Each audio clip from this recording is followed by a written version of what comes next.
E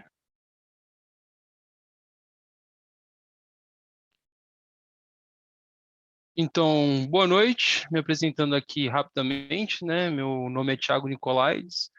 Eu sou formado em engenharia mecânica na UNB e fui aprovado aí no concurso para engenheiro de petróleo no último concurso que teve em 2018. Além disso, vou estar aí ajudando vocês no grupo do Telegram, então vou estar respondendo as dúvidas quando possível aí no grupo que vocês tiverem. Podem ficar à vontade de mandar as dúvidas que vocês tiverem no grupo. E também vou ajudar a equipe aí a fazer o material, as questões e tudo mais, para vocês treinarem para o concurso. Beleza. Agora deixa eu compartilhar minha tela e vamos começar aqui a apresentação.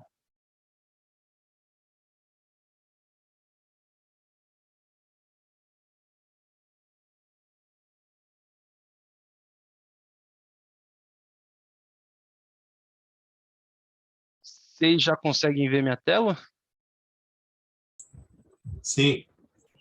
Ah, perfeito. Então vamos lá. Então aqui, primeira live aí, inaugural de engenheiro de petróleo. Então vamos nessa. Aqui a ideia que eu pensei é trazer um pouco, né, das dicas e experiências de um aprovado, no caso eu, né, da minha visão de como eu estudei, qual foi a minha estratégia, o que que eu vejo assim de importante para treinar para a prova, as diferenças da última prova para essa prova e principalmente o que que eu fiz de errado e o que que eu faria de diferente para vocês, né? Porque dependendo, fazem sentido, vocês podem aproveitar aí os comentários e adaptar na rotina de estudo de vocês. Então, vamos lá.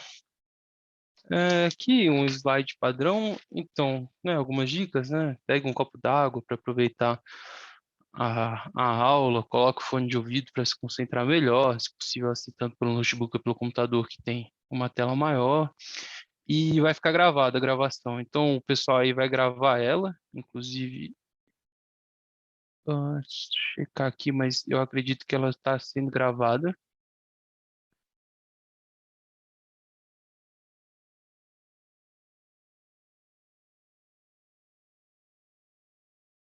Calma aí, pessoal. E vai ficar disponível para vocês. Vamos lá. E assim, se vocês tiverem alguma dúvida, não fiquem tímidos, podem me interromper, podem falar. Isso aqui é mais para ser um bate-papo mesmo. Vamos tentar de alguma forma ultrapassar essa barreira digital aí que existe entre a gente. Então, fiquem à vontade de fazer comentários, tirarem dúvidas, comentar experiências pessoais. Eu só peço que vocês não me interrompam no meio de um raciocínio, mas assim, entre um comentário e outro, fiquem à vontade para abrir o microfone e participarem à vontade da live. Então vamos lá. Inicialmente, eu trouxe aqui um slide com uma mensagem importante, né? Porque eu venho conversando, eu tenho alguns amigos e colegas de faculdade que querem prestar o concurso, pessoas, familiares e tal. E tem algumas coisas que eu vejo em padrão assim no pessoal que tinha que tirar, que mais atrapalha do que ajuda, né? Então, tem uns pensamentos que causam ansiedade na gente, e assim, experiência própria também. Eu passei por isso quando estava estudando e vi que me atrapalhou muito, e hoje em dia eu vejo estratégias de lidar com isso que teriam me ajudado, né? Então, pensamentos de que tipo, né? Pensamentos do tipo, será que vai dar tempo? Já adianto para vocês, vai dar tempo. O mais comum é o pessoal estudar de pós-edital. Eu estudei de pós-edital e fui aprovado assim com vários colegas do meu concurso também estudaram de pós-edital e conseguiram ser aprovados. Então, assim, tirem isso da cabeça de que tem pouco tempo, não vai dar tempo. Não se preocupem com isso. Se preocupem com estudar, que vai dar certo. Em seguida, será que tem o necessário para passar? Só um minuto, desculpa. É que eu acho que a apresentação de slides não tá passando para todo mundo. Tipo, a gente tá vendo a tela do seu PowerPoint no início. E é isso. Para mim tá assim também, só a tela inicial. Hum, Precisa recompartilhar. Tem que ter cuidado mudou? na hora de compartilhar a tela, que você precisa compartilhar isso. Agora tá aparecendo. Perfeito. Melhorou aqui Ah, também. perfeito. Perfeito. Foi mal aí, galera. Primeira vez com Zoom. Então, dicas, experiência aprovada, blá, blá, blá, aquelas dicas lá que eu falei para vocês. Fica à vontade de me interromper. E mensagem importante, né? Os pensamentos, né? Será que vai dar tempo? isso aqui, esse pensamento era um pensamento que era forte em mim, assim, sabe? E mais me atrapalhava do que ajudava, porque eu ficava focando nos N motivos que tinham para eu não passar, em vez dos N motivos que tinham para eu passar. Isso mais atrapalhava a minha rotina de estudo que me ajudava qualquer coisa. Então, podem confiar em mim que dá tempo de estudar tudo, dá tempo de ficar bom bastante para ficar competitivo e disputar pelas vagas que tem. Será que tem o necessário para passar? Não me lembro de tudo da faculdade. Já adianto para vocês, todo mundo tem o necessário para passar, porque todo mundo aqui formou engenharia, todo mundo aqui aprendeu os conceitos básicos, todo mundo fez prova difícil, todo mundo conseguiu aplicar esses conceitos básicos em exercícios e em provas. Então, todo mundo tem o necessário para passar. Só precisa desenferrujar, tirar do porão aquele conhecimento que ficou meio esquecido por falta de uso, por falta de prática, mas todo mundo tem o necessário para passar. E por um outro também, que é um clássico, né? Deve ter alguém que já está estudando há mais tempo e está mais preparado. Mas, pessoal, eu adianto para vocês, não importa isso. O cara pode estar estudando há 2 anos para a Petrobras. Você sentou para estudar nesses 2 meses, fez direitinho, fez sua estratégia de estudo, estudou direito, fez um monte de questão, você vai chegar preparado no mesmo nível, a nível competitivo com o cara. Não é porque alguém está estudando há mais tempo que ele já tem a vaga garantida. Não existe vaga garantida. Aqui não existe nada. Para dá para todo mundo chegar na prova competitivo e disputar de igual para igual para as vagas. E, assim, esses pensamentos que causam ansiedade, eles atrapalham bastante, né? Então, uma dica boa para se usar neles, ainda mais o pós-edital, que é um período mais curto, então vai ser um período muito intenso e mais curto, é pensar assim, nesses próximos quase 2 meses eu vou virar uma máquina de estudos. Eu vou esquecer que eu tenho sentimento nesse sentido. Então, vem uma insegurança. Será que vai dar tempo? Eu pensar. Não vou pensar se vai dar tempo. Vou me preocupar em estudar. Vou me preocupar em fazer o que eu posso fazer agora. Vou me preocupar no que eu posso mudar agora. Vou estudar. E é bom que quanto mais você estuda e mais você consegue deixar de lado esses pensamentos ansiolíticos, você consegue focar mais e mais você vai ganhando confiança e esses pensamentos vão parando de aparecer. Então é mais um hábito diário não se deixar ser puxado por esses pensamentos. E além do mais, são 485 vagas, né, se a gente considerar o cadastro reserva, para um concurso de uma validade de 1 ano, prorrogável por até mais 1 ano, que provavelmente deve ser prorrogado, como todo concurso público, caso não chamem todo mundo, né? Então, pessoal, tem muita vaga e tem muita chance de passar. E é ótimo, vale a pena estudar e dá tempo. E a mensagem importante que eu queria passar, né, começar com uma mensagem mais otimista, assim, tirar esses pensamentos acreditem na aprovação, acredite que vai dar tempo, acredita que você tem o necessário, acredite que você vai chegar lá bem. E não se preocupe com esses pensamentos ruins, eles só vão te carregar para trás e não vão te ajudar em nada na aprovação. E aqui da minha experiência pessoal também, né? Eu passei com mais ou menos, a gente era mais ou menos uma turma de 40. Desses 40, depois que eu passei, eu conheci o pessoal, fui falando com ele, conhecendo a história de cada um, e não tinha nenhum assim que eu falo, pô, esse cara estava estudando há 1 ano e meio. Pô, esse cara já estava se preparando há muito tempo para o concurso da Petrobras. Não, a grande maioria foi assim. Surgiu o concurso, gente como a gente, ou estava estudando para outro concurso, ou estava infeliz de estava, ou não tinha emprego. Eu, por exemplo, tinha acabado de formar, não sabia direito o que ia fazer na minha vida ainda.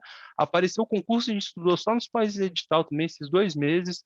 Criamos a nossa estratégia de estudo, sentamos ali na cadeira, revisamos, estudamos, fizemos questões e fomos aprovados. Então, acreditem na aprovação, tá? Não tem nenhum motivo aqui pelo qual você não que você precise desacreditar na sua aprovação. Beleza. Agora um pouco dos comentários sobre a prova, né? Alguém falou alguma coisa? Não. Tá. Agora um pouco sobre comentários sobre a prova, né? O que esperar da prova, o que costuma vir mais carregado, o que costuma vir menos carregado, historicamente, né? Qual é a análise que a gente faz da prova? Então, primeiro, esse ano a gente teve uma surpresa, né? Que a banca responsável pelo concurso vai ser o Sebrasp, né, o antigo CESP, em vez da Sesgran Rio. Os últimos, sei lá, 8, 10 concursos da Petrobras foram feitos pela Sesgran Rio e eram de questões de múltipla escolha.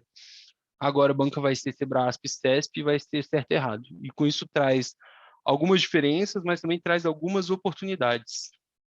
Outra grande surpresa que veio são as questões de conhecimento básico, que é basicamente questões de português e inglês. Além de elas deixarem de ser apenas eliminatórias para passarem para ser classificatórias, aumentou bastante o número de questões dela. Então muda a estratégia de prova. Antigamente a estratégia qual que era?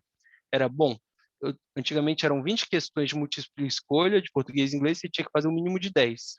Então qual era a estratégia? Vou garantir o meu mínimo e vou disputar nos conhecimentos específicos. Então o pessoal não dava muita atenção para português e inglês. Agora não, agora o jogo virou. Então, além dela ser classificatória, então uma questão de português não vai valer exatamente a mesma coisa, tem critério de desempate e tudo mais, mas assim, ela vai ser tão importante para você passar quanto o resto numa prova. E agora são 50 de 120 questões dessa matéria. Então abre uma oportunidade aí, né? Aposta. Português pode ser um diferencial forte nesse concurso. Por quê? Porque a maioria dos engenheiros não é tão bom em português, principalmente português de concurso. Só quem estuda para concurso mesmo que é bom nesse português de concurso. Então, provavelmente, você vai pegar aí o corpo de pessoas que vão fazer essa prova, a maioria vai ter um conhecimento médio de matemática, física, química e engenharia de petróleo maior do que de português. Então, o cara que é bom em português aqui, ele já vai estar na frente. Então, essa é uma matéria para ficar de olho, para ficar afiado, e também é uma matéria para não deixar passar. Tem que ficar esperto nessa questão. E depois inglês, né? O inglês aqui não tem muito mistério, não. Apesar de mudar a banca, né? A gente acredita que, como a Petrobras que está contratando essa banca, então a Petrobras deve ter uma noção do que eles querem selecionar, do que eles querem cobrar, qual o nível de profundidade em cada uma das coisas, né? Então, apesar de a gente mudar a cara da prova, a gente não espera que mude muito o padrão do que vem sendo cobrado, né? Em inglês, historicamente assim, ele vem cobrado de uma maneira mais tranquila, né? Ele vem sendo cobrado em um nível de leitura técnica. Ou seja, se você tem um inglês ali que você está confortável de ler um artigo na internet, de ler um textinho, às vezes ouvir um vídeo, você está bem apto para fazer a prova. Você está bem apto para resolver as questões. Porque normalmente eles botam um texto, você tem que interpretar esse texto, tirar as informações e julgar os itens. Então, pessoal, em inglês, assim, se você já tem um inglês confortável, você pode focar nas outras matérias. Em seguida, a gente entra na matemática. Aqui na matemática, na minha opinião, é a parte que mais o pessoal disputa para entrar, porque é onde vem as questões mais difíceis, onde tem um universo de questões muito maiores, e desde questões mais simples, né, mais progressões e tal, até questões mais complicadas, uma integral, uma derivada, uma regra da cadeia mais enrolada. Então, nesse ponto, eu separo a matemática em dois tipos, né? Eu chamo o que tem metade da matemática, na parte da matemática, a matemática normal de concurso, então, análise combinatória, progressões, probabilidade, coisas desse tipo. E nesse ponto aí, não varia tanto assim para quem já está afiado nas questões aí. Tem gente que já está estudando para os concursos, já tem experiência de concurso, ou então fez, sei lá, um ensino médio muito forte, ou prestou um vestibular e ainda tem coisa, ainda, ainda lembra de alguns temas do vestibular. Então, pessoal, nessa parte matemática normal de concursos, é mais tranquila de pegar, porque são conceitos que a gente está mais familiarizado, são conceitos menos abstratos e assim, em algum nível mais simples.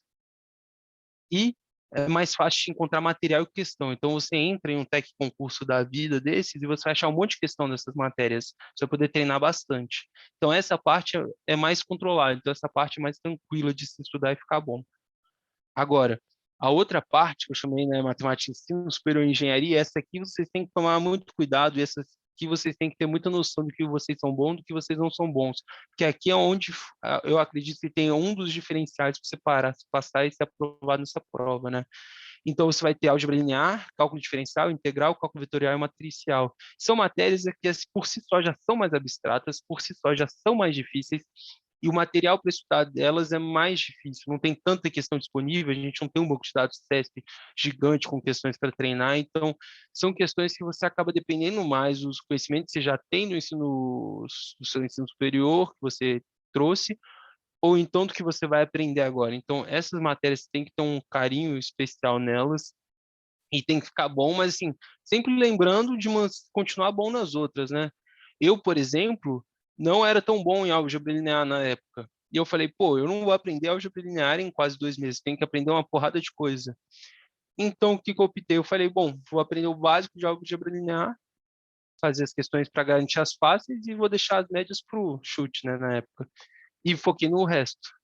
Então, tem que fazer essa modulação entre o que você tem facilidade, o que você tem dificuldade, o que cai mais questões, o que cai menos questões. E assim, passar em concurso, principalmente nesse, você tem que garantir as médias e as fáceis, porque todo mundo vai acertar, e disputar nas difíceis.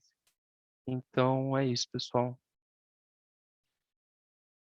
Em seguida, a gente tem física. Física também eu divido em física básica, que são conteúdos de basicamente física 1, física 2, física 3 das universidades, e que lembram muito os conteúdos de ensino médio. Então, uma pessoa muito bem preparada para um vestibular competitivo pode ser que chegue nessa prova e acerte muitas questões.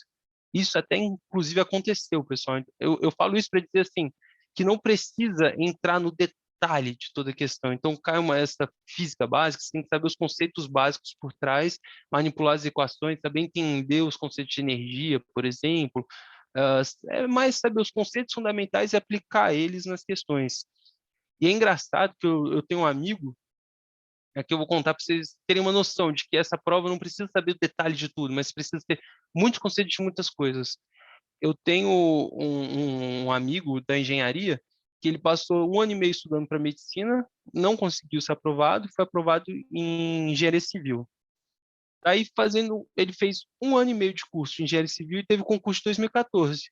Daí eu e ele a gente decidiu fazer, né? A gente já pensava em Petrobras, era uma carreira ótima e tal, não sei o quê, um concurso. E eu fiquei extremamente surpreso que ele, com 1 ano e meio de curso de engenharia, mais um ensino médio muito bem preparado, ficou em 166 na seleção. O cara ficou no cadastro de reserva só com a preparação dele para vestibular, mais o que ele tinha visto ali de cálculo 1, cálculo 2, cálculo 3, álgebra linear. Então, assim, pessoal, tem partes que são mais simples, mas não podem ser ignoradas. Então, essa física básica aqui tem como aproveitar algumas questões mais difíceis de vestibular, coisas do gênero.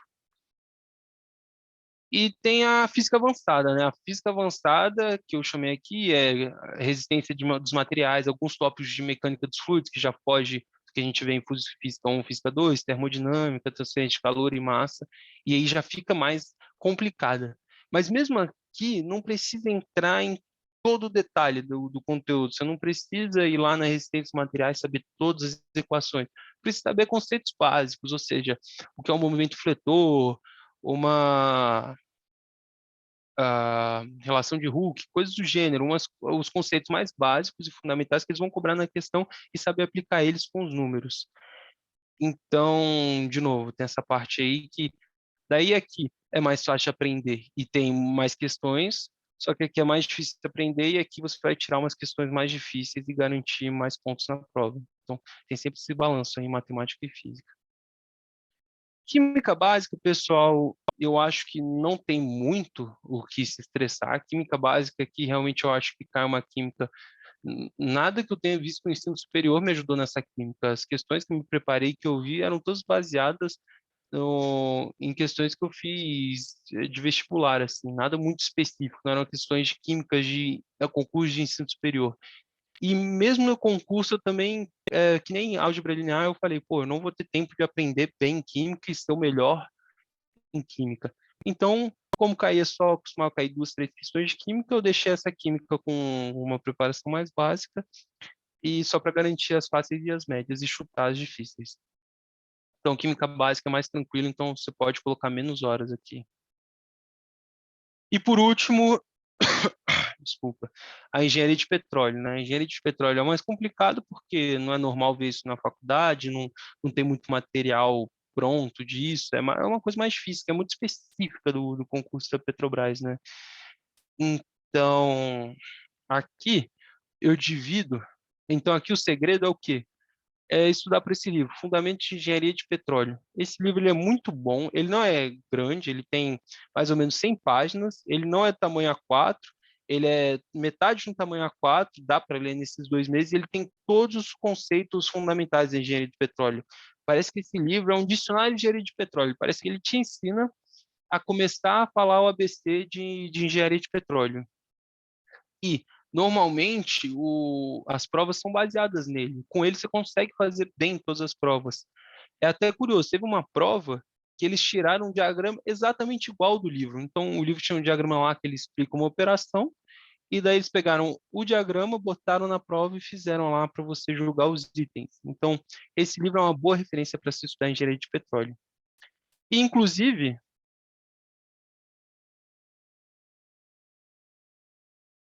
com isso dá para a gente dividir a engenharia de petróleo, né? Então eu peguei o quê? Eu peguei lá no edital e dividi nas várias partes. Então, geologia e geofísica de petróleo, perfuração, avaliação de conformações, completações, reservatórios de elevação, sistemas submarinos e processamento primário de petróleo. Aqui eu botei em ordem o que apareceu no edital, e como vocês podem ver, eu só fui botando a ordem dos capítulos do livro: 2, 3, 4, 5, 6, 7, 8 e 9. Então, assim, realmente tudo indica que é uma referência boa para se estudar. E me passaram essa dica quando eu fui estudar para o concurso da Petrobras, que essa é uma ótima referência para se estudar. Então, pessoal, eu já recomendo vocês arranjarem um livro desse, comprar, pegar emprestado e já começar a estudar ele. Porque com ele você vai conseguir fazer todas as questões de petróleo que puder cair na prova. Aqui só tem uma observação, né? A gente tem os sistemas submarinos que não tem um capítulo para ele, e aqui é meio complicado, porque não tem nenhum material que nem ele, assim, básico de sistemas submarinos. E tem aquela questão, né? A gente tem um tempo limitado para fazer, a gente tem que otimizar o nosso tempo. Aqui, não acho que vale a pena ir atrás de um livro específico disso para aprender um monte de coisa, sendo que a gente não tem noção direito do que cai, não costuma cair tanto. Então, aqui a melhor ideia seria fazer provas antigas, e à medida que aparece uma questão ou outra que você não sabe o que é o conceito, alguma coisa de sistemas submarinos, a gente vai lá e a gente vai lá ver o que errou e tal, e vai atrás da resposta. E daí, a partir disso, vai estudando. A partir do que você não sabe nesse ponto de sistemas submarinos que não tem um material bom e didático para resolver o estudo. E aqui um pouco, né, da... Ih, tem chat.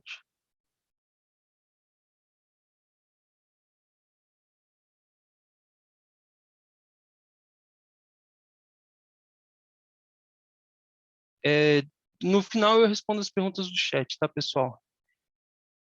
Vamos lá. Então, como preparei e como prepararia, né? Então, como eu preparei? Cheguei lá, a primeira vez que fui estudar para o concurso e tal, não tinha muitas manhas, o que que eu fiz? Peguei todo o conteúdo que eu tinha, organizei e fui fazendo resumos completos à mão de todo o conteúdo estudado, o que eu era bom e o que eu não era bom. E com isso eu perdi muito tempo. Por quê? Primeiro, fazer resumo dá trabalho. Então eu perdi um tempo fazendo resumo de coisas que eu já sabia, porque eu fiz de todo o conteúdo. E segundo, esses resumos ficaram tão completos que eles não me ajudaram a revisar, porque eu não ia ler um resumo completo para revisar alguns pontos só que eu não sabia. Acabei que eu fui deixando esses resumos de lado. Ou seja, perdi muito tempo para eles fazerem e eles não me deram retorno de uma revisão boa. Então, não recomendo fazer isso. Acho que mais atrapalha do que ajuda esses resumos, e tem formas mais eficientes de estudar. Então, como eu me prepararia hoje? Eu pegaria o material que eu tenho separado e sublinharia os pontos importantes para memorização. E, se tivesse tempo disponível, faria revisões. Eu gosto de fazer revisões de 24 horas e uma semana. Então, qual que era a minha lógica, né? Qual que seria a minha lógica? Eu sublinharia as coisas importantes no dia. Então, no primeiro dia, meu cérebro acostumaria com um novo conhecimento, sublinhando. No dia seguinte, com a revisão de 24 horas, eu iria consolidar esse conhecimento na minha cabeça. Então, era lá que eu ia fazer as decorebas, era lá que eu ia realmente entender, era lá que eu ia pegar os conceitos. E em uma semana eu ia testar esse conhecimento meu para ver se ele ficou no meu cérebro ou não. Eu descobri que isso funcionava bastante bem para mim. O problema é que demanda muito tempo. Então, se você é um cara que tem 3 horas por dia para estudar, uma pessoa que tem 3 horas por dia para estudar, eu não recomendo esse método. Você vai investir mais tempo revisando do que avançando com conteúdos. E nesse ponto de pós-edital fica complicado a gente a gente ficar fazendo revisão e não avançar conteúdo, porque o mais importante é bater o edital, fechar tudo para garantir as questões fáceis e médias e brigar pelas difíceis. E segundo, em vez de fazer resumo, eu faria o meu caderno da decoreba. Ou seja, eu ia pegar tudo que eu não sei ou que eu acho difícil de aprender, que eu não consegui aprender de primeira, e eu colocar no caderno. Ia ficar vendo ele de vez em quando. E ia esperar até uma semana antes da prova, uma semana, 2 semanas antes da prova, e aí eu ia começar a ler esse caderno e ia decorar tudo que tinha nele. Porque daí eu ia decorar uma semana, usar para minha prova e depois ficar tranquilo. Então usaria essa técnica do caderno de decoreba.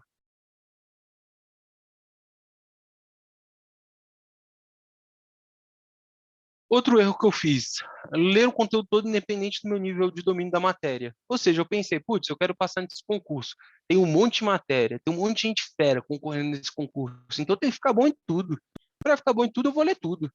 Só que isso aí foi um erro, porque eu acabei lendo até as coisas que eu era bom.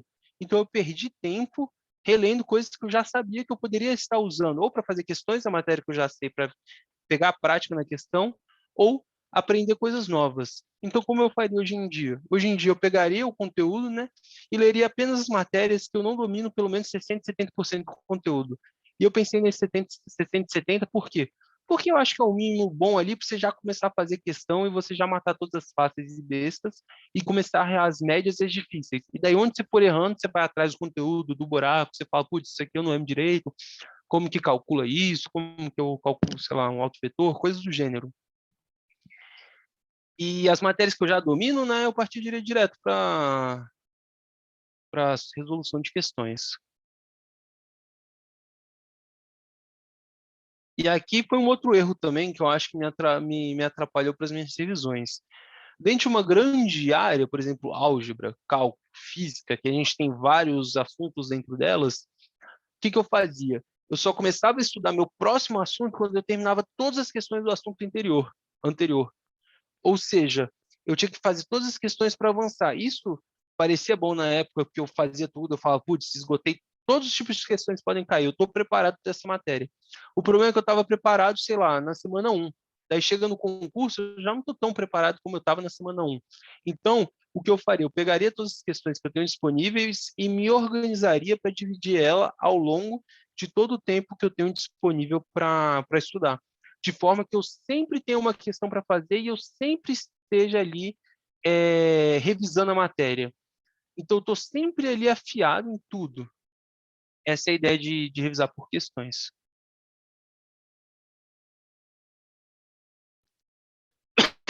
E aqui eu botei umas dicas gerais. Pode ser, para alguns vai ser besta, né? Mas se ajudar pelo menos uma pessoa, para mim tá ótimo. Então, a primeira, não deixar para marcar o cartão de resposta no final da prova. Pessoal, não sei se vocês sabem, mas o CESP, Sebrasp, é quem faz o vestibulado da UNB, e eu fiz o UNB. Cara, eram 120 questões de certo e errado para marcar. Você deixar para marcar uma folha dessa no final é um estresse muito grande. Por quê? Primeiro, você vai precisar de tempo, você vai passar uns 20 minutos marcando esse cartão.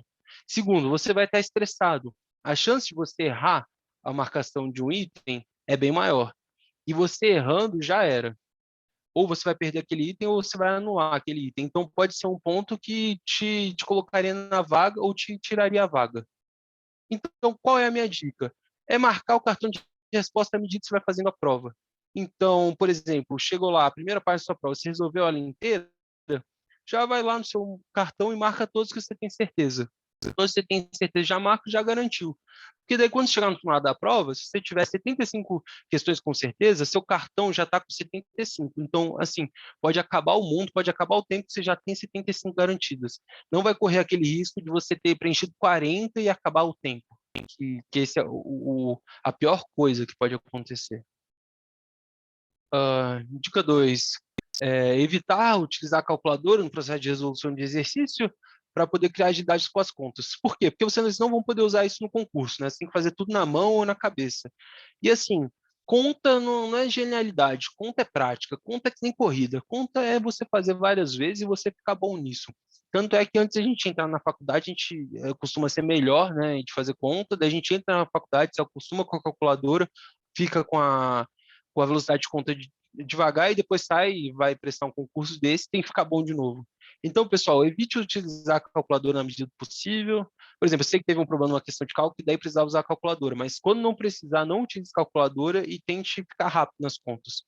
E tente usar uns macetinhos. Tem alguns macetinhos que ajudam a fazer conta rápido. Por exemplo, em vez de você fazer 4 vezes 98, você consegue fazer de cabeça 4 vezes, abre parênteses, 100 menos 2, fecha parênteses. Aí vai ser 400 menos 8, 392. Então, tem alguns jeitos mais rápidos, alguns processos que você utiliza as propriedades básicas para conseguir fazer contas mais rápidas. Então, é importante esse processo de não usar a calculadora e ficar bom de fazer conta. Porque, no fundo, a gente vai fazer uma prova de conta, que ela vai precisar da sua capacidade de pensamento e da sua capacidade de fazer conta. Então, quanto mais rápido você fizer conta, mais tempo você tem para pensar. Quanto mais tempo você tem para pensar, mais tempo você vai ter para as questões que você não souber fazer na hora. Outra dica fundamental, pessoal, é resolver todas as provas anteriores. Façam todas as provas anteriores, com exceção de uma. Teve um concurso que foi específico para quem já tinha a formação de engenharia de petróleo. Esse concurso, as questões eram muito mais difíceis e, assim, fogem completamente do padrão do que vem sendo cobrado em todos os concursos. Então, tirando essa prova, que, se não me engano, é de 2005, da 6 Gran Rio, façam todas as questões anteriores. Por quê? Porque eventualmente vai ter uma questão que começa de um jeito igual ou que tem uma ideia parecida. Então, pode ser que caia uma questão na prova, você já tenha resolvido uma parecida e te dá o estalo na hora da prova. Então, é importante fazer todas. Se possível, resolver como se fossem simulados. Eu fiz como se fossem simulados, mas é porque na época eu até queria, eu não achei nenhum material que tivesse simulados para eu poder ver como se iria no dia da prova, né? Então, se vocês tiverem esse tempo, porque um dia da semana de vocês já vai estar como simulado do cursinho, mas se vocês tiverem um tempo, tentem fazer uma prova antiga como simulado. É interessante, principalmente a do CESP. Se eu não me engano, tem 2 ou 3 do CESP. Pode ser interessante. E na hora de fazer esses simulados, reproduzir as condições da prova durante a confecção dos simulados. Ou seja, utilizar o tempo de prova como duração do simulado, não utilizar calculadora, utilizar apenas caneta e minha sugestão, simular inclusive a marcação na folha de respostas. Desculpa, pessoal, ser chato nesse ponto, mas eu sou um grande defensor.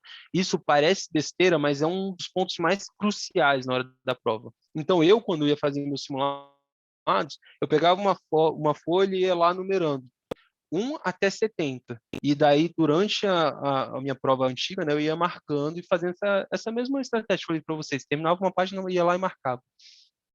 E daí já treinava para o dia da prova, ou seja, eu estava o mais próximo possível que eu podia do dia da prova. E aqui é importante treinar fazer prova, pessoal, porque não basta ter o conhecimento, você tem que ter a esperteza de fazer prova.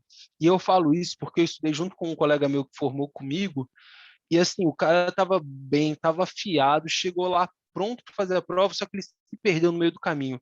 E daí, quando ele se perdeu, ele teve que fazer o final da prova com pressa.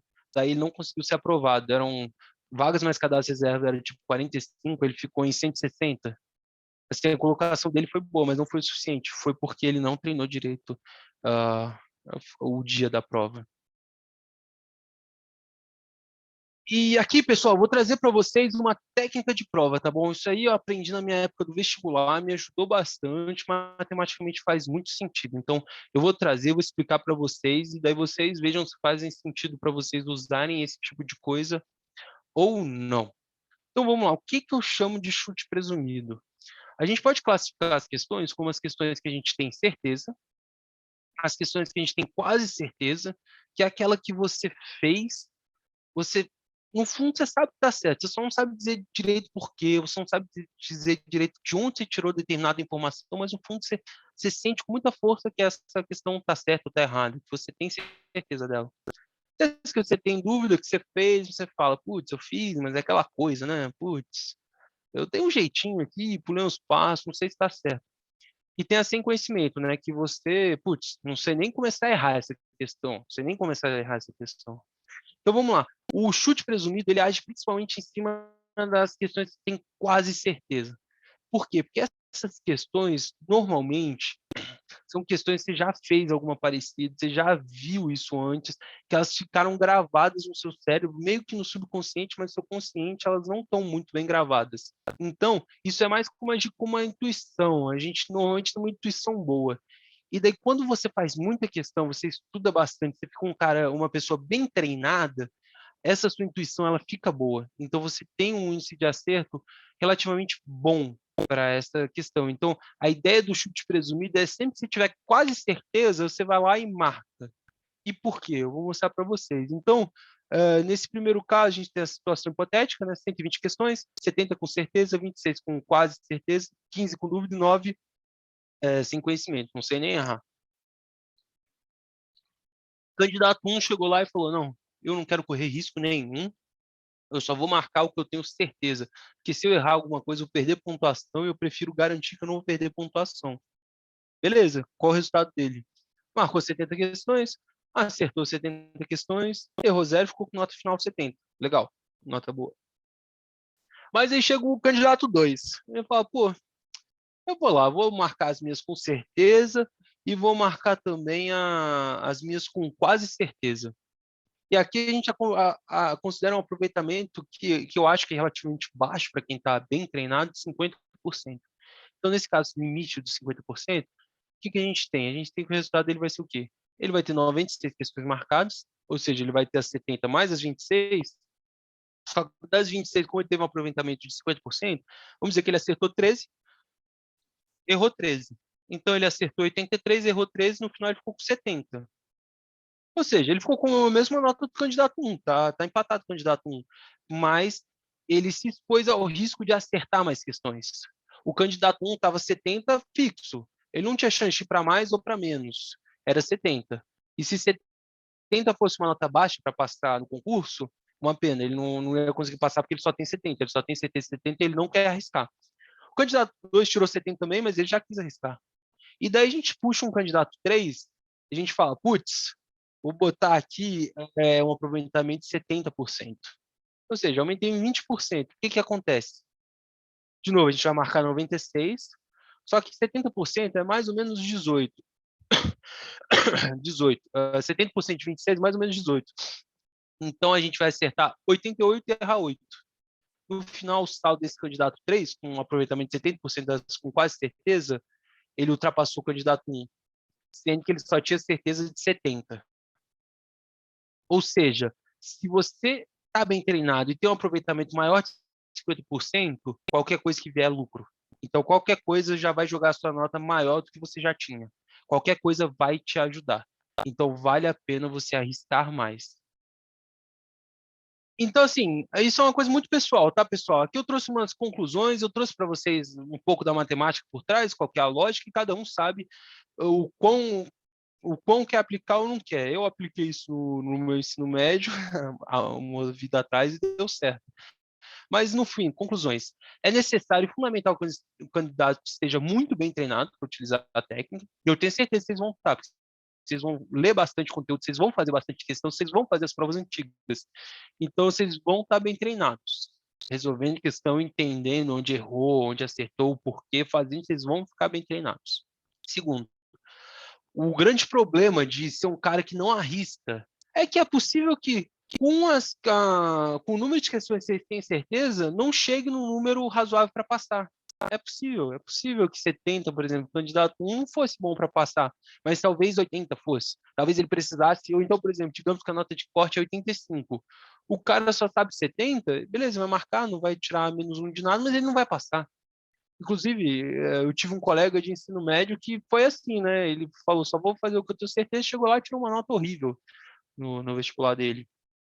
Então, é de se ponderar, putz, as que eu tenho certeza não estão tão altas, eu tenho bastante com quase certeza. Será que eu não consigo pelo menos o aproveitamento de 50%? Porque na pior das hipóteses, 50% você fica elas por elas. Então, é o que eu estou falando.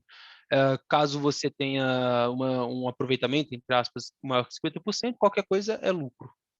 E como medir esse aproveitamento? Treinando e se observando. Então, vocês não têm que decidir agora se vocês vão usar isso ou não vão. O que vocês fazem? O que vocês podem fazer? Vai pegando questão de simulado, de matéria já treinou. O que você faz lá? Putz, fiz essa questão. Tinha certeza? Tinha quase certeza. pô, esse que eu tinha quase certeza, estou acertando 70% nos simulados, estou acertando 60%, ou estou acertando 30%. Se acertar 30% não vale a pena. Então, vocês vão ter um monte de exercício aí das listas, dos desafios diários, dos simulados. Então, vão medindo isso, vão criando essa métrica e vão analisando para vocês. Vão vendo estatisticamente. Se você marcar as que você tem quase certeza, se você está ganhando nota ou está perdendo.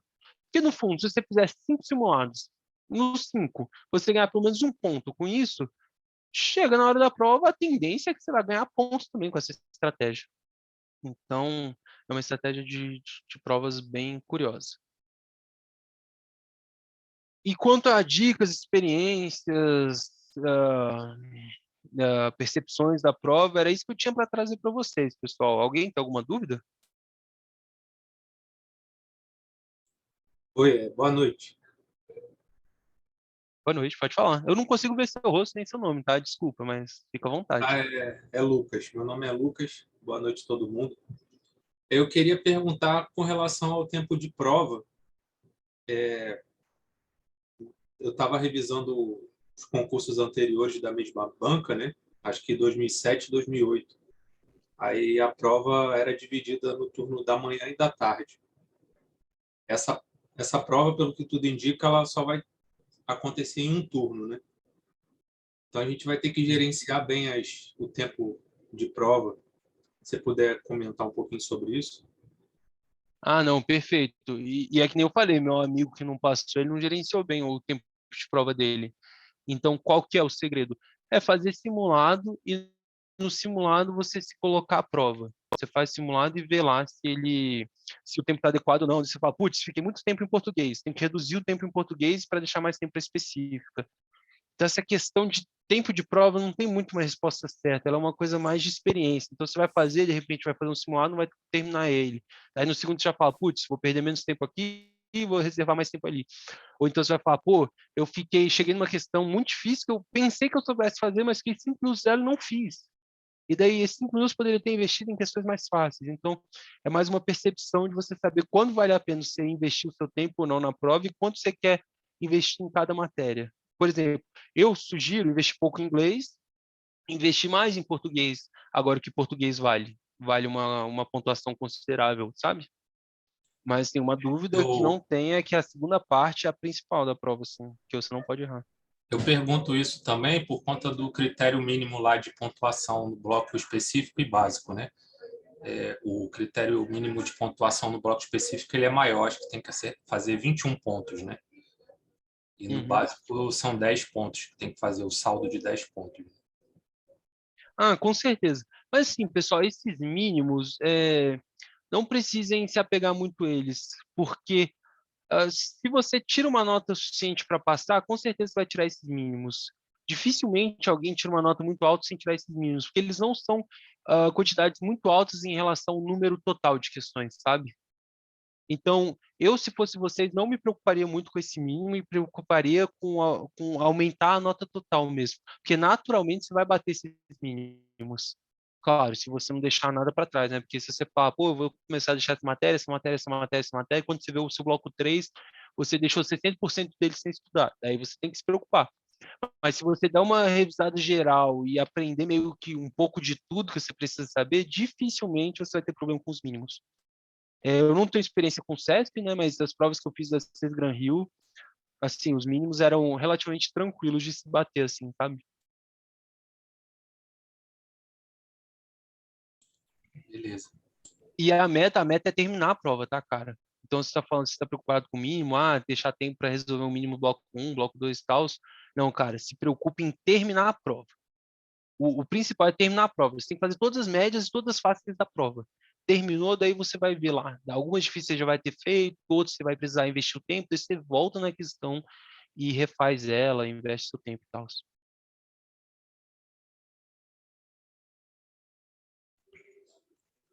Boa noite. Boa noite, pode falar. Me perdoe aí por não não te chamar pelo nome, porque eu entrei depois, aí acabei não vendo sua apresentação, mas de qualquer forma, boa noite a todos também. Eu tenho duas perguntas ao senhor. Gostaria de saber qual nota de corte, eu acho que deva se aplicar a esse processo seletivo. E quantos candidatos você acha que, ao longo do concurso, até ser finalizado, podem ser chamados nele? E obrigado aí pelas respostas.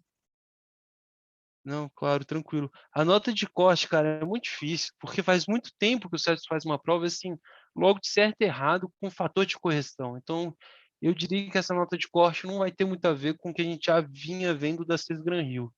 Mas se vocês forem fazer simulados passados, né, essas provas passadas como simulados, eu estava me baseando com uma nota de corte 40, tá? 40 eu acho que você passava em tudo.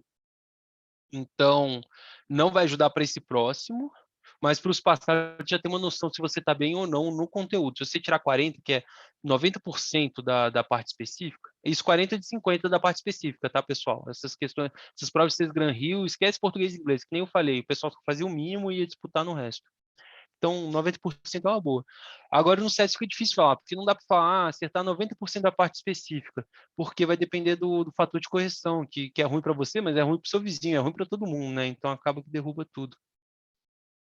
E a sua segunda pergunta é da concorrência, cara. Concorrência não, é de quantos vão chamar? Foi mal, desculpa. Quem perguntou aí, se puder falar. Sim, a quantidade prevista, né, para ser chamado em torno de 70 para entrar a concorrência, mas o pessoal vai disputar por cotas, né? Mas tem os cadastros de reservas. Aí, para esse processo, eu acho que ele vai chamar quantos, além do cadastro de reserva? Então, assim, sinta-se à vontade para me chamar de você, tá? Não é senhor não, aqui somos todos colegas, então não precisamos de formalismo, tá? Sinta-se à vontade. Mas isso é uma pergunta que não tem muito como eu responder, sabe? Eu sinceramente acho que não tem como ninguém responder isso.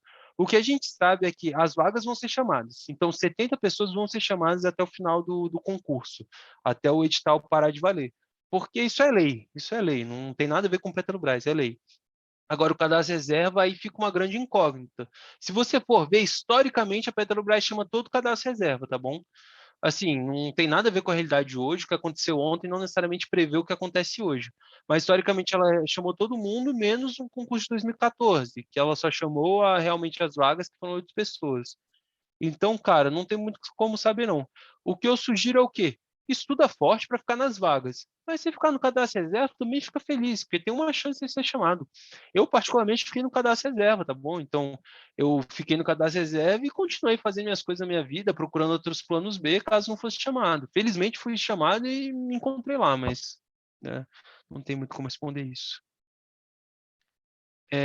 Pessoal, podem perguntar mais. É só porque eu tô com medo do pessoal sair pensando que acabou a live, eu puxei os exercícios de IAL também para a gente dar uma olhada juntos, tá bom? Então, se você tiver interesse em álgebra linear, se vocês tiverem interesse em ver as soluções e discutir as soluções dos exercícios de álgebra linear, por favor, continuem na live. Tá, rapidinho, eu levantei a mão aqui. Eu tenho uma pergunta.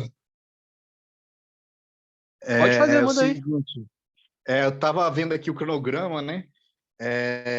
O cronograma que a gente recebeu aqui no cursinho, ele considera que a gente vai fechar algumas disciplinas no início e depois vai ficar só revisando. Mas, assim, eu estava pensando se não seria mais interessante, eu queria ver da sua experiência, de repente, dividir melhor as disciplinas. Por exemplo, em vez de ver álgebra apenas essa semana, você dividir para ver ao longo de mais tempo. E porque eu tenho medo, outras vezes que eu fiz esse concurso, né? Eu acabei meio que esquecendo algumas coisas. Na hora que eu revisei, estava bem, e depois não tive tempo de revisar depois o assunto, e na hora da prova acabei me enrolando. Ai, cortou um pouco aqui, desculpa. Você pode repetir? A pergunta é se vale a pena dividir as disciplinas ao longo do tempo todo, ou terminar primeiro as disciplinas assim? Primeiro termino logo cálculo, termino logo álgebra, termino logo mecânica dos fluidos, enfim. Porque a preocupação é de esquecer no final, no período mais próximo da prova. Eu sugiro fazer rounds, era assim que eu fazia. Então, tipo assim, eu separava, né? Já fazia o planejamento da semana. É bom você já fazer o seu planejamento da semana para você não se preocupar com o que você vai estudar. Então, eu falava, por exemplo, hoje eu vou estudar álgebra, física, cálculo e química. Então, por exemplo, 4 rounds, cada um com 1 hora. E entre eles eu tiro 10 minutos. Por quê? Porque para mim, ficar numa matéria só acaba ficando muito saturado. E chega um ponto que eu começo a ter dificuldade de continuar aprendendo. Eu acho que quando você troca de matéria, é mais fácil de você manter o seu foco, porque você vai arejar mais seu cérebro, você vai ver coisas diferentes. Então, de repente, você vai estar numa matéria e vai estar maçante, você já vai trocar para outra. Então, esse novo ar facilita a estudar. Então, assim, eu estudaria dessa forma, né? Estudaria várias ao mesmo tempo e levariam todas ao longo do tempo. Porque não adianta nada você ficar muito bom em aprender tudo hoje e chegar na prova e esquecer. Principalmente coisas mais enroladas, como álgebra. A álgebra é enrolado demais. A álgebra é difícil, cara. A álgebra é difícil. Beleza, obrigado. Boa noite a todos. Wesley, boa noite. A respeito da dúvida que o colega acabou de falar, eu participo do Engenharia com o programa preparatório desde o ano passado, que eu estou prestando a outra prova, que o foco principal é a Marinha, mas agora abriu o Petrobras também. E o Gemarinha faz o seguinte, ele tem um cronograma com as semanas de matéria, só porque, como você pode ver na revisão que tem no final, normalmente quando está mais perto da prova, aquela semana de revisão, eles colocam todas as matérias. A minha experiência particular foi que rodando as semanas, né, com o cronograma, rodando as matérias e depois fazendo aquele pacotão de revisão de todas as questões, eu fui muito bem preparado, tá? Para mim foi muito benéfico, foi muito efetivo. Eu tirei uma nota boa. Eu consegui cerca de 80% da prova, né, fazendo as questões desse jeito. E em relação ao tempo de prova, que eu queria comentar com os colegas, que quando você faz o simulado e na hora que está valendo, normalmente você gasta um pouquinho a mais de tempo. Então, se você gastar 3 horas para o simulado, você pode jogar um pouquinho a mais de tempo na hora que está valendo. Porque quando está valendo, a gente costuma ficar assim com mais medinho, não querendo marcar errado, a gente pensa um pouquinho mais. Então, por mais que você treine fazer a prova rápido, na hora que está valendo, a gente costuma gastar um pouquinho mais de tempo aí. Obrigado, boa noite. Não, perfeita colocação. Essa questão do tempo, por isso que é importante fazer simulado e você focar a sua mentalidade de ser que nem na prova, para não ter esse risco de chegar na prova e ser outra coisa. Tem um colega de vocês aí que está sem áudio, né? Ele me perguntou aqui como eu aconselharia usar a plataforma. Cara, vídeo é complicado porque você tem que assistir, né? Se fosse você, eu veria da plataforma o que eu já manjo, nem eu falei, o que eu já manjo, eu vou direto nas questões. E daí treino nas questões e o que eu não errado nas questões, depois eu vou nos vídeos. Agora, o que eu não manjo, daí não tem muito para onde correr, eu iria assistir o vídeo mesmo. E daí eu assistiria o vídeo em velocidade de 2x. E a vantagem de fazer um concurso de engenheiro é que não tem muito detalhe de decoreba na maioria das coisas. Então, assiste em 2x o vídeo e daí pega uma folha de papel e vai anotando as equações. E daí mantém, guarda essa equação, faz ali o seu caderno de decoreba, alguma coisa assim. Existe alguma punição se não acertar nenhuma questão de inglês? Cara, eu acho que não, mas aí você tem que acertar em português. Você tem que fazer o mínimo da prova 1, né? Então, você tem que fazer 10 da parte básica. Se você fizer 10 de português, tá ótimo. Por exemplo, na minha tinha que fazer 10 de 20 questões. Se eu acertasse as 10 de português e errasse as 10 de inglês, eu tava dentro. Não tinha problema, não. Se a lista roda, não sei dizer, cara. Não sei dizer realmente se a lista roda, porque no meu concurso chamou todo mundo de uma vez só. Eram só 40. O cadastro reserva as vagas. E por último, qual foi minha nota? Cara, eu fiquei com 42, tá? 42 de 50. Eu acertei 18 da prova básica, né? Desculpa, eu acertei 18 da prova básica, mas ela era só eliminatória, então não me ajudou a classificar. Então, 18 e 20 da básica e das específicas eu tirei 42 de 50. E fiquei em 28.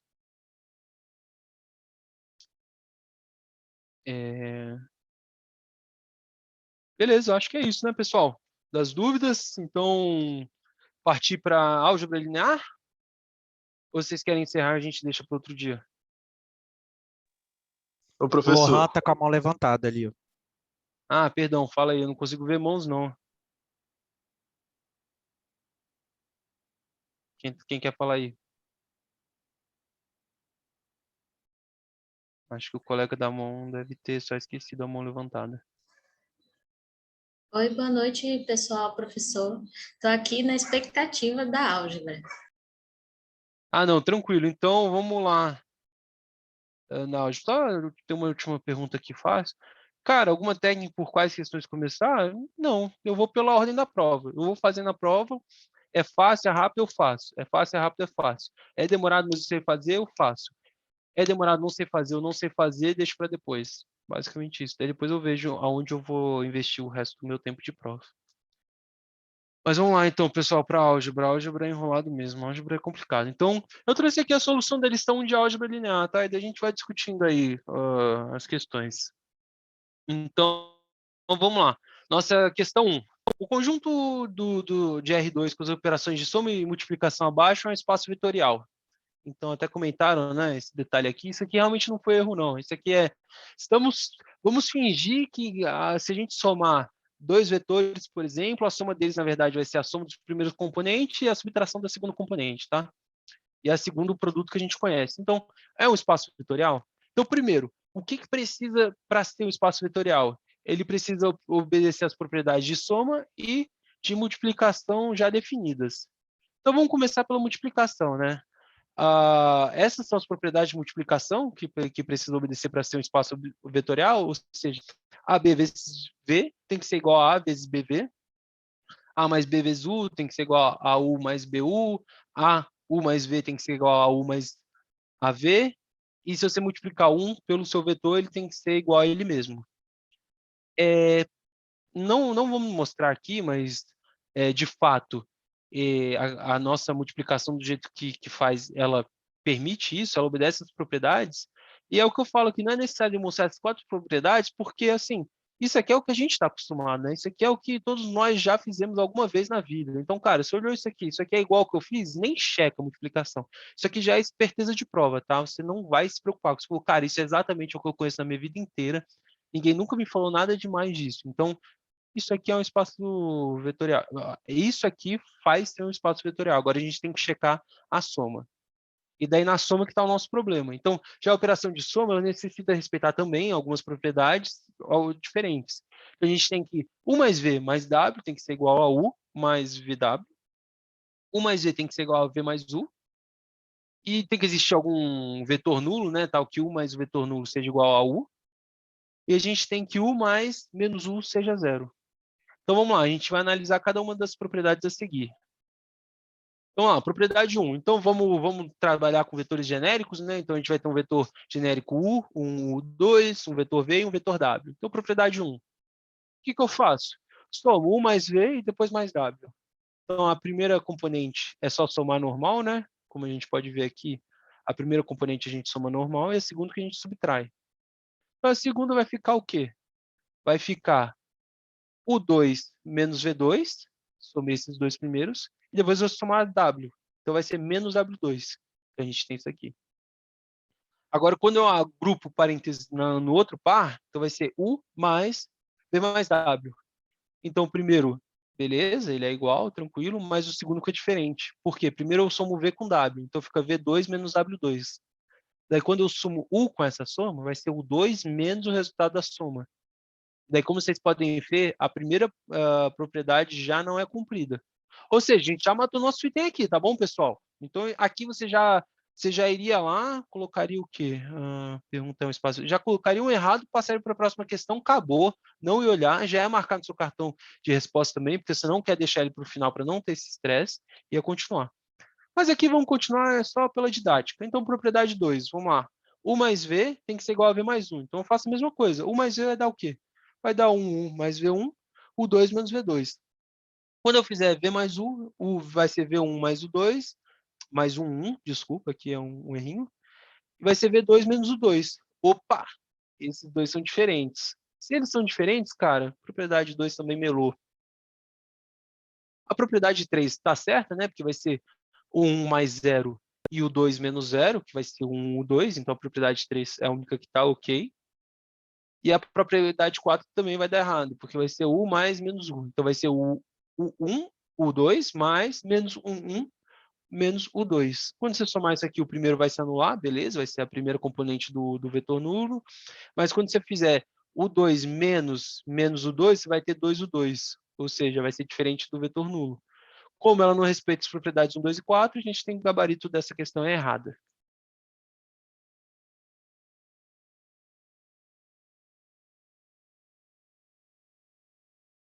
Beleza, pessoal. Então, questão 1, resolvemos. Opa, temos uma questão aqui no chat. Ok, legal. Questão 2. Então, a gente tem aqui uma transformação linear, x mais 2y e 3xy. Falou, não é linear, julgue o item. Então, primeiro, a gente tem que saber o que é uma transformação linear. Primeiro, eu vou resolver esse item de forma didática, tá? Depois eu vou dar para vocês, não um bizu, assim, mas uma intuição, assim, de como resolver essa questão rápido, tá? Então, vamos lá. Para a transformação ser linear, a gente tem que obedecer essas duas propriedades. A transformação de U mais V tem que ser igual à transformação de U mais a transformação de V. E a transformação de alfa U tem que ser igual a alfa vezes a transformação de U. Então, a gente analisa cada uma dessas proposições, né? Então, a gente começa aqui. Dado um U e um V genérico também, a gente vai fazer a transformação de U mais V. Ou seja, é um vetor só. Então, vai ser U1 mais V1 mais duas vezes U1 mais V2. Então, vai ser isso aqui, pessoal. E a outra vai ser 3 vezes a componente x vezes a componente y. Então, a componente x é o 1 mais V1, a componente y é o 2 mais V2. Agora, quando a gente faz a transformação separada em cada um dos vetores, o que a gente vai achar? A gente vai achar 1 mais 2, U2, 3, 1, U2, e a gente vai somar com o análogo do vetor V. Quando a gente somar, a gente vai achar que o primeiro ele é igual, então o primeiro componente até respeita a propriedade, mas a segunda componente ela é diferente. Então, a primeira já melou, beleza, errado, marcamos nosso item, marcamos na folha de gabarito, passamos à frente. E a propriedade 2 aqui, só de forma didática, né? Então, a gente vai pegar e aplicar a transformação em um vetor alfa U. Então, vai ser alfa 1 mais 2 alfa 2. E aqui vai ser 3 alfa quadrado U1, U2. Por que esse alfa quadrado? Porque vai ser 3 alfa U1 vezes alfa U2. Vai ficar esse quadrado. Quando a gente fizer alfa vezes transformação de U, esse aqui é a transformação de U. Quando a gente multiplicar por alfa, o primeiro vai estar ok, mas o segundo vai estar errado. Por quê? Porque não vai ter o quadrado. Então, a segunda propriedade ela não é respeitada. Como as propriedades são respeitadas, é uma transformação não linear. Essa é a forma formal de resolver. Mas, gente, vou falar a verdade para vocês. Tudo que for uma combinação, for uma constante vezes sua variável, mais uma constante vezes outra variável, sempre que é uma constante vezes a variável elevada a 1, mais uma constante vezes a variável elevada a outro, mais uma constante vezes a variável elevada a 1, sempre que você só tiver essa soma simples, ela é linear, tá? Ela é linear, é linear. Essa é quase a definição de linear. E daí, quando você vê, tipo assim, uma variável multiplicando a outra, ou uma exponencial de x, ou 2 elevado a x, ou x ao quadrado y, y ao quadrado, quando você começa a fugir desse padrão que eu falei para vocês, uma constante vezes a variável, mas outra constante vezes a variável, quando você fugir disso, é porque é não linear. E daí, olha que curioso. Então, pelo que eu falei, aqui é uma constante 1, x, mais uma constante 2 vezes y. Esse primeiro termo aqui, ele respeita a nossa linearidade. Ele respeita as duas propriedades. É o segundo termo que ele não respeita. E o segundo termo é justamente o que eu falei para vocês, tem x vezes y. Então, ele acaba sendo não linear. Então, assim, tem como você já bater o olho nessa questão e você já ter o fim e falar, putz, isso aqui é não linear. Desse pode ter duas e falar, vou fazer rapidinho a propriedade aqui, mas você já sabe que não é linear, então você já sabe que você está procurando confirmar. Então, isso deixa a solução da questão mais rápida. Então, às vezes, não tem tempo, você fala, putz, x, y, não linear, falso, bora. É verdadeiro, bora. Questão 3, né? Então, qual o núcleo da transformação que eu dei aqui para vocês? Quer dizer, ele fala que o núcleo é esse, né? Basicamente, a questão é calcular o núcleo e ver se bate com o que está na questão ou não. O que é o núcleo de uma transformação? O núcleo de uma transformação é o conjunto de todos os vetores, ou seja, você tem um vetor U1 o 2, o 3 é o conjunto de todos os valores, o 1, o 2, o 3 relacionados, que quando você passar por essa função aqui, ele vai ser 0, 0. Ou seja, é basicamente dizer que a minha transformação, que é uma t de xy, ou seja, xy pode ser qualquer vetor, beleza? Então, t de xy, que vai virar um outro vetor, que agora ele vai ser x menos y mais z, ou seja, a gente tinha um vetor normal, xy, passou ele por essa transformação, ele vai virar um vetor x menos y mais z e 2x menos y. E daí eu quero saber quais são todos os vetores que vai dar zero. Então, para isso, basicamente, pessoal, você iguala o número de linhas que você tiver, no caso são 2, poderia ser 3, a 0. Quando você fizer isso, a gente resolve o sistema. Então, de 2, da equação 2, a gente vem aqui e já acha que y é igual a 2x. Daí eu vou pegar 3, que é y igual a 2x, e substituir em 1. Então, vai ser x menos y, só que y é 2x. Então, x menos 2x mais z é igual a 0. Eu descobri aqui o quê? Que x é igual a z. Se x é igual a z, y é igual a 2z. Então, o núcleo dessa nossa transformação vai ser todos os vetores z, porque é x, y, z, né? Só que o nosso x vale z. Nosso y vale 2z e z, para qualquer z pertencente ao real. Ou, simplesmente, o vetor 1, 2, 1. Esse é o padrão que a gente procura, 1, 2, 1. Como vocês podem ver, é 1 menos 2, 2, por isso que o gabarito é errado.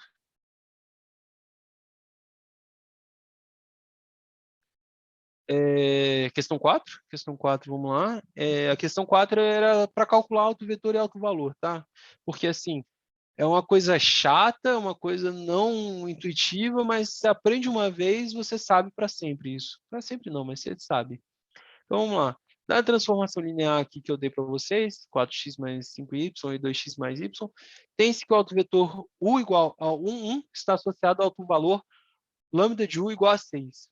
Então, o que a gente precisa fazer? A gente precisa achar nossos altos valores, e a partir dos nossos altos valores, a gente acha o nosso alto vetor. Então, primeiro, calculando altos valores. A forma para calcular altos valores é essa. Então, determinante da matriz menos lambda i é igual a 0. A gente vai tirar o determinante dessa matriz, então a matriz vai ser o quê? 4 e 5, 2 e 1. 2 e 1. A gente vai tirar a lambda i dela, então vai ser 4 menos lambda, 1 menos lambda aqui, e tirar o nosso determinante. Então, vai ser 4 menos lambda vezes 1 menos lambda, menos 5 vezes 2, que dá 10. Isso aqui tem que ser igual a 0. Quando a gente bota aqui numa equação de segunda ordem, vai ser essa equação. Resolvendo, a gente tem dois valores para ela, ou seja, a gente tem dois autovalores, lambda igual a 6 e lambda igual a menos 1. Esse caso eu resolvi os dois para vocês, mas na hora da prova vocês não iam resolver os dois. Vocês iam falar, opa, lambda igual a 6, eu só vou achar o autovetor do 6, eu não quero saber o outro autovetor, não. Daí determina o autovetor, né? Então, primeiro, como que determina? A gente tem que a equação do autovetor é essa. Então, a gente quer achar os vetores, ou seja, a gente quer achar x e y, tais que essa equação seja obedecida, né? E então a gente substitui os valores, vai ser 4 menos y, 2, 5, 1 menos y, menos lambda, vezes nosso vetor das incógnitas, x e y, igual ao vetor nulo. Substituindo o lambda por 6, ou seja, vou botar 6 aqui, vai ficar menos 2. Vou botar 6 aqui, vai ficar menos 5. A gente tem esse sistema de equações, que é basicamente menos 2x mais 5y igual a 0 e 2x menos 5y igual a 0. Percebam que essas duas aqui são a mesma coisa, só multiplicar por menos 1, então basta resolver uma delas. Então, a gente pega essa aqui, isola y, a gente tem 2/5 sobre x. Vetor 6, tá errado.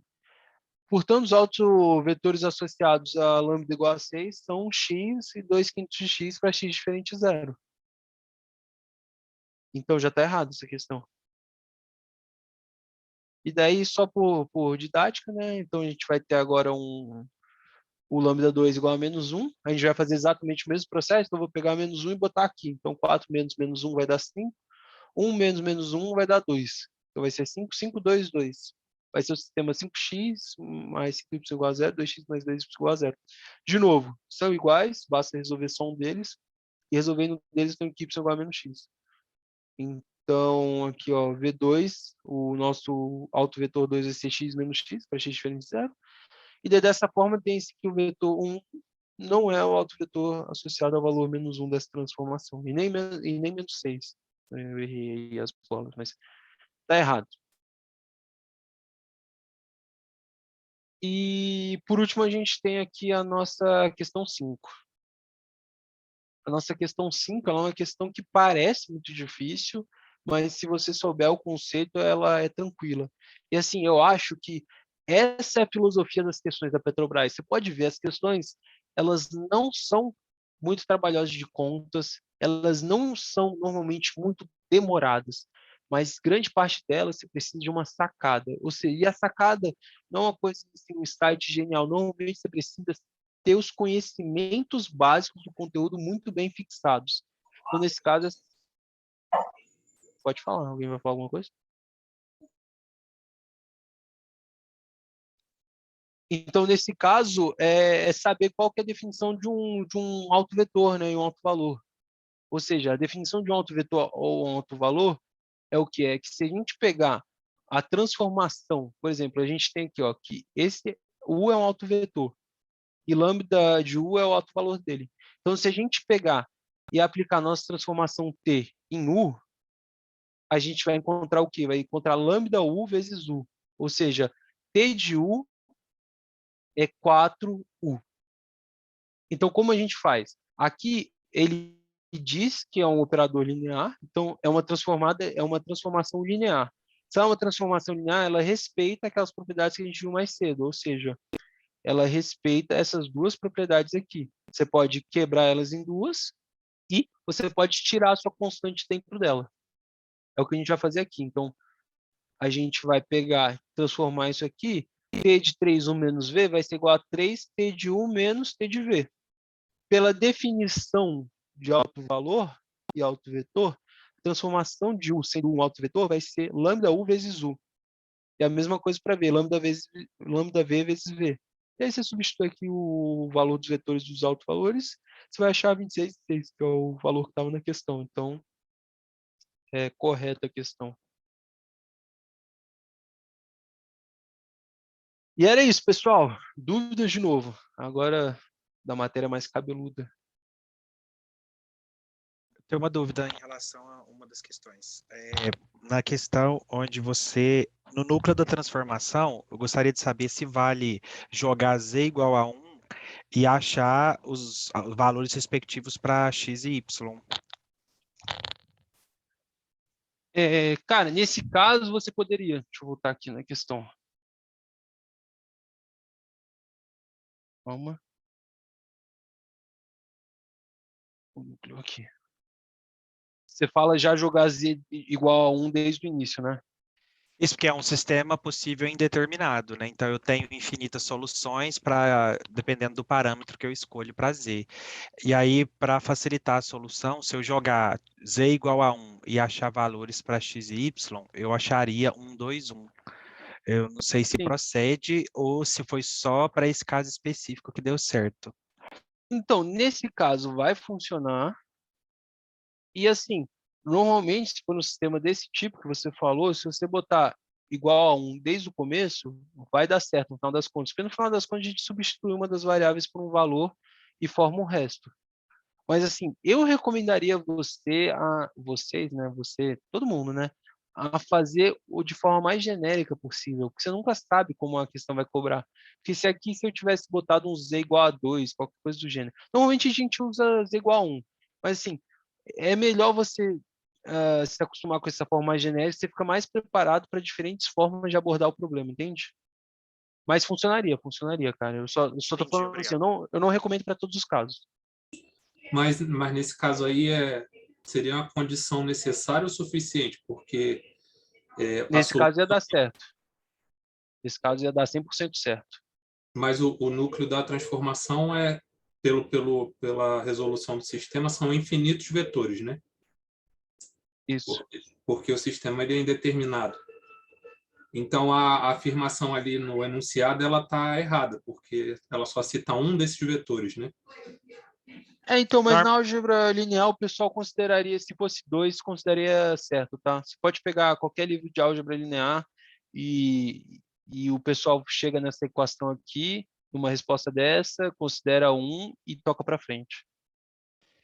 Eu perguntei justamente por isso. Normalmente, o núcleo está associado a valores numéricos e normalmente praticamente todos os casos que eu vi é sempre 1. Eu já joguei 1 direto e já achei o valor e coloquei, entendeu?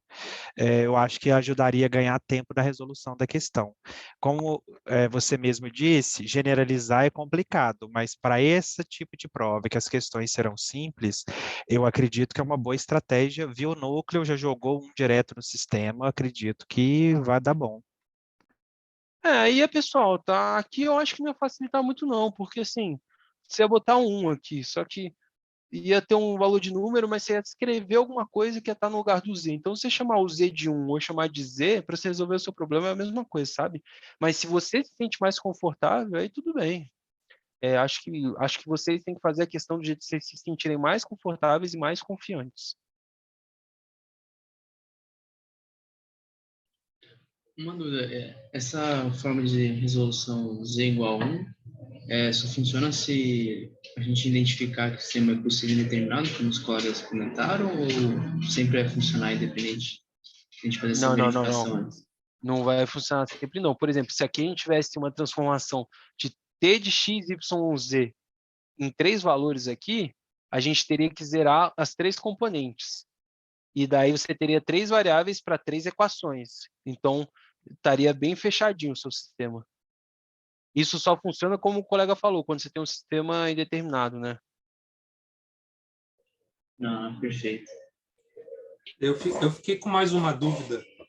No caso, se essa questão ela desse o valor, se desse esse vetor 1 menos 2 e 2, ou se a solução Marca certo. é certo, É. essa é a minha dúvida, porque como o sistema deu indeterminado, aí eu não sei se ficaria, não sei se deu para entender minha dúvida. Não, entendi, perfeito. E é plenamente compreensível, é normal. Pode marcar certo. Eu peguei, por exemplo, esse exemplo de um livro de álgebra linear, né, para a gente começar a treinar e aquecer. E é até resolvido. E daí, nesse livro, o autor ele chega nessa expressão e fala exatamente o que eu falei. Ele fala, ó, o núcleo é tal, ou simplesmente 1, 2, 1. Ah, sim. Beleza. Na verdade, era para ser de R3 em R2, não é isso? A transformação? Na verdade, ela é R2 para R2. Ela tem 2 variáveis, né? Então você está pegando um vetor e transformando em um outro vetor. Só que esse outro vetor vai depender de uma outra variável Z, que não é uma componente desse vetor, é uma outra variável do problema. Tá. Aí já entra numa questão mais abstrata, matemática. Mas, assim, essa questão da quantidade do N do R para qual N do R é só ver qual a dimensão do meu vetor, qual a dimensão do meu vetor resultante. É de onde sai para onde vai. É como se fosse o domínio da sua função e a imagem da sua função. Então, todos os valores possíveis de entrar na sua função, aqui no caso vão ser vetores de ordem 2, de 2 componentes, e vai resultar em vetores de 2 componentes. No caso, o núcleo teria um subespaço desse vetor 1, 2, 1, qualquer variação dele, né? Seria qualquer variação dele. Nesse caso dessas questões assim, iguais a essa, eu acho que, não sei se posso estar errada, mas substituindo direto o x, y e z de uma forma que zere a equação, se não zerar, a gente já sabe que não é núcleo. Né? Acho que é a forma De mais fato, rápida. isso, sim, você tem Substitui razão. direto e zerando. Dá para fazer de Perfeito, cabeça, né? Rapidinho. com certeza. Isso aí é a maneira mais esperta e mais rápida de você matar a questão.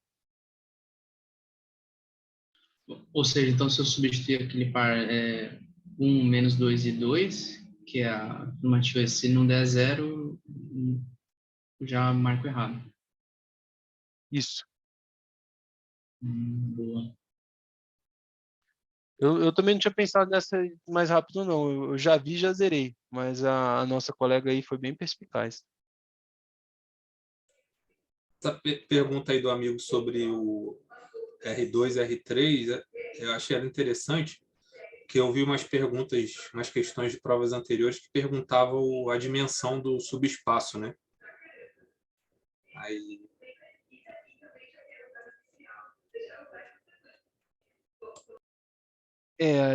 Aí já entra em outros conceitos, pessoal. Aí tem que realmente pegar a formulação e dar e ver o que é, o que não é.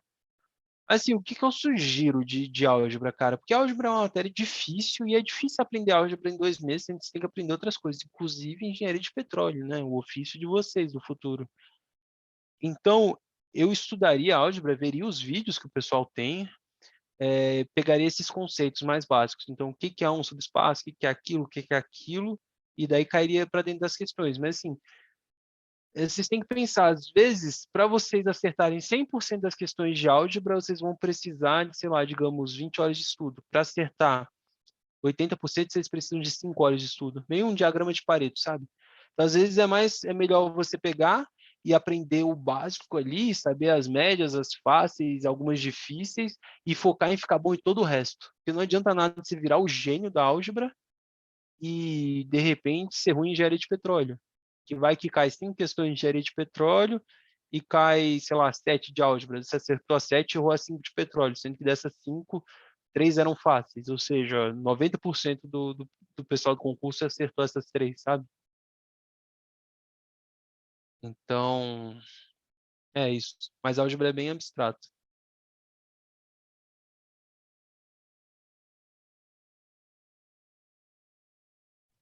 Perdão, eu entrei atrasado. Qual é o seu nome mesmo? Thiago, prazer. Thiago Nicolai. Tá, desculpa, Thiago, obrigado. E, você vai acompanhar a gente em mais lives ao longo da preparação? Provavelmente eu vou ser o cara aí que vou apresentar para vocês, fazer uma live, uma ou outra. A gente ainda não fechou quais vão ser, mas eu ainda vou ver com o pessoal quais vão ser os temas, o que eles preferem, como eles querem fazer. Se vocês tiverem de sugestão também, fala com a equipe, manda lá no grupo e a gente vai se acertando aí. Beleza, muito obrigado, Thiago. Foi bastante esclarecedor aí e bem solícito. Valeu. Boa noite, Thiago. Valeu, pessoal. Boa noite. Essa aula fica gravada? Cara, acho que sim. Deixa eu ver agora. Isso Sim, gravou. nós entramos. Todas as aulas são gravadas e depois eles upam na plataforma. Demora alguns dias úteis para processar e subir, mas todas as lives são gravadas e processadas e subidas na plataforma. Ok, obrigado. Só se o problema fosse comigo, né? Só se não tivesse gravado, mas está gravando. Então, beleza, pessoal. É isso aí. Thiago. Pode falar. Thiago, uma dúvida mais parte de estratégia de estudo, assim. Você aconselha mais a gente, por exemplo, recebemos a lista aí do desafio diário, tento fazer os exercícios, aí se não conseguir, parto para a aula teórica para absorver alguns conceitos, né? E aí depois faço algum exercício extras, ou, por exemplo, se eu olhei a lista e não consegui fazer nada, né? Eu já vou para as aulas e depois volto para a lista. Qual que é a sua opinião assim, sobre esse balanço listas e exercícios extras? Cara, eu faria assim, saiu a lista eu sei fazer, eu faço o que eu sei fazer e já mapeio ali o que eu sei fazer e o que eu não sei. O que eu não sei fazer, eu já mapeio o que falta estudar aquilo, e daí boto no meu cronograma, sei lá, termodinâmica, sei lá, primeira lei, não sei. Daí eu boto lá, tenho que ver as aulas de primeira lei. Mas aí, de repente, gases, eu já sei. Daí eu falo, putz, gases eu já sei. Então, gases eu vou fazer mais exercício, entende? Daí vai procurar exercício de vestibular. Até concurso eu acho que não vai ter questão, não. Os exercícios que a gente vai soltar, de simulado e tal, prova antiga, daí vai fazendo. De repente, um livro de Física 2. Mas, assim, voltando, sendo mais específico a sua pergunta, eu olharia a lista, veria o que dá para fazer, não dá, faria, e o que não fizesse, anotaria para depois assistir a aula. Tiago, tem previsão para o próximo encontro? Não? Ainda não. Eu vou marcar, eu vou ver com o pessoal aí e a gente vai marcar ainda o próximo. Beleza. Tiago, é você que está respondendo as dúvidas no grupo do Telegram? Aham, sou eu mesmo. Vai ser eu e mais um colega, mas por enquanto sou eu. É que eu coloquei hoje de tarde uma questão da lista de álgebra, se depois você puder dar uma olhadinha. Ué, mas a gente acabou de resolver a lista de álgebra, não? Ah, você fala da outra É porque lista. foi uma questão específica, é outra lista, não foi feita aqui. Tá, beleza, me marca lá, por favor. Pronto, tá bom. Tá, valeu. Tiago, uma Obrigada. sugestão, se você conseguir falar com o pessoal aí do Engenharia de quando disponibilizar as listas de desafio diário, uma vez só colocar o gabarito, já colocar tipo uma foto como você colocou da resolução, que acelera o nosso processo de aprendizado. Tá. É que fica meio complexo fazer uma coisa tão detalhada para todas as questões assim, porque a gente vai fazendo, ainda tem que, né, tem que trabalhar e tal, então teria que ver com o pessoal, mas a gente, qual que é a minha ideia? O que é certo, o que está errado, daí a pessoa tenta fazer e se tiver alguma dúvida, manda lá no grupo. Então a ideia é deixar meio que um caminho das pedras, uma dica ali por onde ir, e daí se a pessoa não souber, é só entrar lá no grupo e falar, putz, não sei. Daí eu falo, tenta usar a equação tal, tenta resolver por aqui, tenta por ali. E daí a gente vai se acertando assim, Não, beleza. beleza? Pessoal, eu tô vendo umas dúvidas aí. Eu vou responder por alto, que está acabando a nossa live de hoje, mas eu guardo esse tema para a próxima, para a gente falar um pouco sobre, né, a profissão, o que dá para fazer, o que não dá, o curso de formação.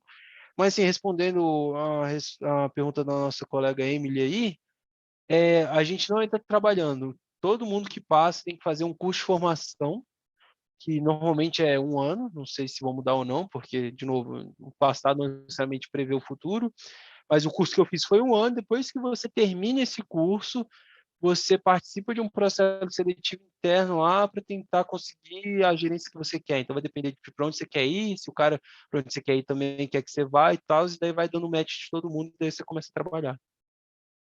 E o curso de formação é 1 ano, tá, pessoal? Mas é 1 ano que você já está contratado CLT, então é um ano estressante, mas você já está dentro da companhia. Mas assim, você tem que passar, tem que tirar nota. Se você não tirar nota, você é desligado. Tiago, Pode falar. teria a possibilidade de, numa próxima reunião, a gente atacar uma das provas dos concursos anteriores, sobretudo a de 2008, que foi a última prova da mesma banca, né? Dá pra gente, não dá para fazer a prova inteira, né? Porque não dá para fazer, não tem tempo. Mas de repente a gente pode pegar umas questões para resolver, não tem problema não. Eu só não saberia quais pegar especificamente, sabe? Poderia ser de acordo com o cronograma, né? Tipo, as coisas que a gente já viu, já estudou e tal. Tipo, a parte básica, por exemplo. E outra coisa que eu queria sugerir também não é só pegar questão da Petrobras que a CESP fez, até porque são muito poucas. Mas eu acho que seria legal pegar tipo um arcabouço de todos os concursos que a CESP faz de engenharia, entendeu? Porque eu acredito que seja a mesma coisa, e nesse momento que a gente está na reta final... Não, com o certeza, lance, a gente o lance, está pensando nisso. pronto, o lance é realmente saber como a banca cobra, né, o jeito da banca mesmo. Então, eu queria deixar essa sugestão aí. Não, beleza, a gente já está pensando nisso. Todas as questões que a gente vai fazendo e tal, a gente já pensa em deixar parecido com alguma coisa que a gente já viu da Petrobras. Ou então eu vou fazer uma lista de determinado assunto, eu caço as perguntas da Petrobras e adapto. Então muda um valor ali, muda outro valor, transforma de certo e errado, então a gente já tenta fazer isso. O colega pediu a prova de que ano aí? De 2008. Eu sugeri isso até por conta das disciplinas básicas, professores de português e inglês pegaram as questões dessa prova também, para resolver. Tá, beleza, eu vou conversar com o pessoal, de repente a gente marca uma live aí um pouco mais longa, talvez 2 horas, que eu já vou ter a prova resolvida. A gente vai batendo a prova, assim. A gente faz meio que um corridão, a gente reduz um pouco as dúvidas e vai vendo tudo. Eu vou conversar com o pessoal e a gente vê se é viável ou não. Mas já anotei a sugestão de vocês aqui. Eu imaginei isso. Você precisa de tempo também para dar uma olhada na prova, né? Tem que resolver, né? Mas acho que é interessante. No fundo, essas lives não são aulas, né? As aulas já estão gravadas. Assim, eu não sou um professor no sentido de pegar e preparar o conteúdo de aula, é mais fazer esse acompanhamento com vocês e dando esse suporte para vocês. Então, a gente começou com dicas de estudo, daí veio essas dúvidas com o IAL, a gente com álgebra linear, a gente resolveu essas questões. Então, a gente vai meio que fazendo, adaptando à dificuldade e ao que a turma precisar. Então, estou aqui mais como um parceiro aí para ajudar vocês. Tiago, boa noite. Eu entrei aqui na live quando tu estava apresentando o Thomas. Tu apresentou algum outro livro, além dele? O Thomas? Ah, de petróleo? Sim. Não, fica só naquele mesmo. Pronto, tá certo. Que ficou faltando sistemas, né? Mas é uma coisa meio que irrelevante, considerando nosso tempo e nosso conteúdo. Mas E não é uma coisa que costuma cair muito. Então faz questão. Se aparecer uma questão de sistema que você não sabe, você vai lá, dá uma olhada e aprende aquilo. Mas, assim, já tem tanta coisa para aprender que vocês têm que aprender que foca naquilo e daí depois vocês pensam em sistema submarino, sabe? Show. Obrigada. Então é isso, pessoal. 9 horas. Vamos encerrar nossas lives aí. Boa noite para quem já terminou os estudos e bons estudos para quem ainda vai fazer mais um round. Que nem eu falei, vai dar tempo, acreditem na preparação de vocês, acreditem na aprovação e foquem em estudar e fazer questão, tá, pessoal? Vai dar certo. Valeu, obrigado, Thiago. Boa noite aí, boa noite a todos. Valeu, Thiago. Obrigado. Valeu, pessoal.